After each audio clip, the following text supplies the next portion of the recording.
Hello everyone, good evening সবাইকে। আজ আমি যাচ্ছি আমার বোনের সাথে একটু মার্কেটে। আজকে আমাদের মার্কেট যাওয়ার কারণ হচ্ছে একটাই, আমার বোনের আবদার, সে মি অমরেতে যাবে। যেহেতু 9 ডিসেম্বর মি অমরের বার্থডে ছিল, তো সেই দিন আমি যেতে পারিনি, সেই জন্যই আমি বেরিয়ে পড়ি 10 তারিখ বিকেলে আমার বোনকে নিয়ে নিয়ারেস্ট মি অমরেতে। তো আমি খুব একটা কেক পছন্দ করি না, আমি মিষ্টি জাতীয় জিনিস পছন্দ করি না, বাট আমার বোনের হচ্ছে মিষ্টি জাতীয় জিনিস খুব পছন্দের, বিশেষ করে পেস্ট্রি, কেক, আইসক্রিম এগুলো খুব পছন্দ করে। আর আমি প্রথম থেকেই আমি আগা করে আমি ঝাল খেতেই পছন্দ করি। তো যাই হোক, আমাদের বাড়ি থেকে মার্কেট যেতে আমাদের হেঁটে 10 থেকে 15 মিনিট টাইম লাগে। যদি টোটো করে যাই তাহলে সেখান থেকে 5 থেকে 7 মিনিট টাইম লাগবে। তো আমি আর বোন যেহেতু দুজন ছিলাম, তাই গল্প করতে করতে দুজনেই চলে গেছিলাম একসাথে, হেঁটে হেঁটে গল্প করতে আর ভিডিও করতে করতে। এখানে বোন আমাকে একটা গল্প বলছিল, এবং গল্প বলতে আমি হঠাৎ করে ক্যামেরা ঘুরিয়ে দিতে একটু লজ্জা পেয়ে গেছিলো। তো যাই হোক, আমাদের এখনও মিনিমাম 5 থেকে 10 মিনিট লাগবে যেতে। তো পুরো ভিডিও তো করা সম্ভব নয়, তাই কিছু কিছু ক্লিপ নিয়ে আমি জাস্ট ভিডিওটা করেছি। এই রাস্তাটা দিয়ে আমরা যাচ্ছি এখন, এটা আমাদের এখানে প্রেমগড়ি নামে পরিচিত। তো এই রাস্তাটা এখন দেখছো তোমরা, এদিকে বিল্ডিং রয়েছে, লাইট পোস্ট, লোকজন যাচ্ছে। এই রাস্তাটা প্রথমে একদমই এরকম ছিল না, প্রচণ্ড অন্ধকার এবং ফাঁকা ছিল, একটা মেয়ের পক্ষে এখানে আসা কখনোই সম্ভব ছিল না। আমরা এখন যাচ্ছি কারণ এই জায়গাটা অনেকটা ডেভেলপ হয়েছে, তাই আমরা যেতে পারি। আমাদের তো বলাই হয়নি আমি কোন মার্কেটে যাচ্ছি। আমি যাচ্ছি সোদপুর মার্কেটে। হ্যাঁ, অনেকেই সোদপুর নামটা শুনেছো, অভয়ার কাণ্ডে তো আই থিঙ্ক তোমরা সবাই শুনেছো সোদপুরের কথাটা। দেখো, তোমাদের সাথে কথা বলতে আমি সোদপুর মার্কেটেও চলে এসেছি। তবে এটা কিন্তু সোদপুর মার্কেটের স্টার্টিং পয়েন্ট নয়, যেখান থেকে মার্কেট শুরু হচ্ছে সেটা নয়। অ্যাকচুয়ালি এটা ছিল মাঝখানে, যেহেতু আমরা ভেতরের রাস্তা দিয়ে এসেছি, যার কারণে আমরা মার্কেটের মাঝখানেই আমরা বেরিয়েছি এবং সেখান থেকে ভিডিও ক্লিপটা নেওয়া হয়েছে। তো আমি তোমাদের কথা দিচ্ছি, নেক্সট টাইম যখনই সোদপুর মার্কেটে আমি আসবো, অবশ্যই তোমাদের সোদপুর মার্কেটের A to Z ডিটেলস তোমাদেরকে আমি জানাবো। আপাতত আমরা যাচ্ছি সোদপুরের মি অমরের ক্যাফেতে। আমি ভিডিও ক্লিপ নিচ্ছিলাম বলে তাই বোন আমার হয়ে দরজাটা খুলে দিয়েছিল।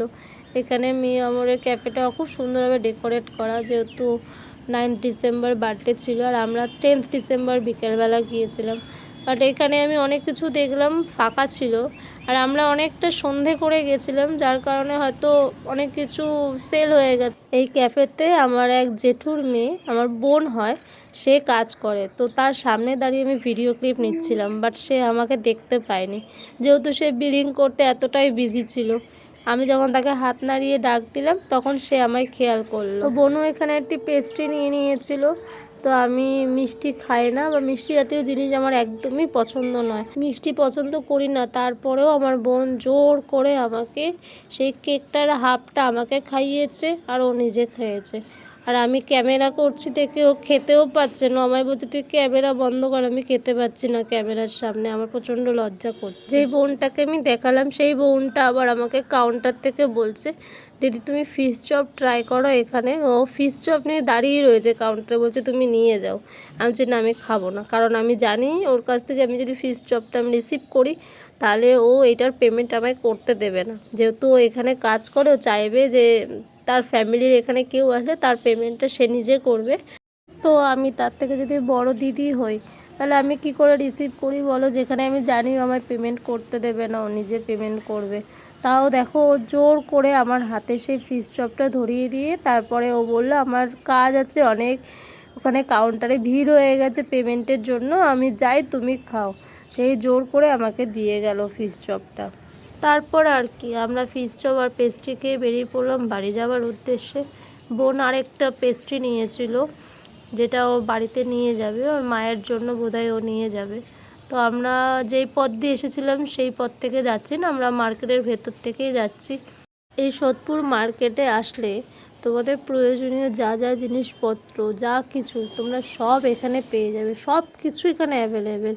তবে তোমাদের হয়তো একটু এদিক ওদিক ঘুরে যেতে হবে, যেহেতু এখানে একটা নয় প্রচুর দোকান, এবার এক একটা দোকানে এক এক রকম প্রাইস থাকে, তোমাদের বার্গেনিং করতে হবে, এটা তো মাস্ট। বাঙালি হয়ে যদি বার্গেনিং না করতে পারো তাহলে তো কিছু বলা নেই। এটা হলো সোদপুর সুপার মার্কেট, এখানেও অনেক ধরনের পোশাক সব অ্যাভেলেবেল, বাট এখানের প্রাইসটা লোকাল মার্কেটের থেকে অনেকটাই বেশি, মধ্যবিত্ত ফ্যামিলির পক্ষে কখনোই সম্ভব না।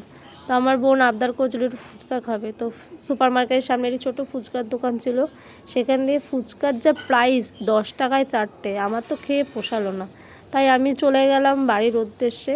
আপাতত আজকের জন্য এখানেই শেষ। ভিডিও ভালো লাগলে লাইক কমেন্ট শেয়ার অবশ্যই করো। Bye bye.